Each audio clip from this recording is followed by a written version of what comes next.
રીબડાના petrol pump પર firing કરનાર હાર્દિક સિંહનો સુરત પોલીસે વરઘોડો કાઢ્યો. રીબડાના પેટ્રોલ પંપ પર ફાયરિંગ કરનાર હાર્દિક સિંહનો સુરત પોલીસે વરઘોડો કાઢ્યો. સુરત રાંદેર પોલીસ ચોપડે હતો.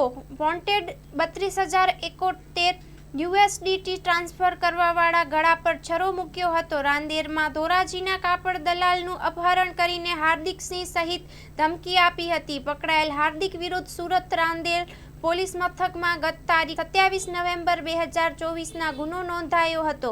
રાંદેર પોલીસ મથકમાં કૈલાસ, હાર્દિક સિંહ અને બંટી વિરુદ્ધ ફરિયાદ નોંધાવી હતી. આરોપીને ગતરોજ કોર્ટમાં રજૂ કરી રિમાન્ડ મેળવવામાં આવ્યા હતા. માં motor driving, safe and sure driving. Driving એ શોખ સાથે આપની મોટી જવાબદારી પણ છે. અમારા ઇન્સ્ટ્રક્ટર દ્વારા સચોટ અને સરળ માર્ગદર્શન.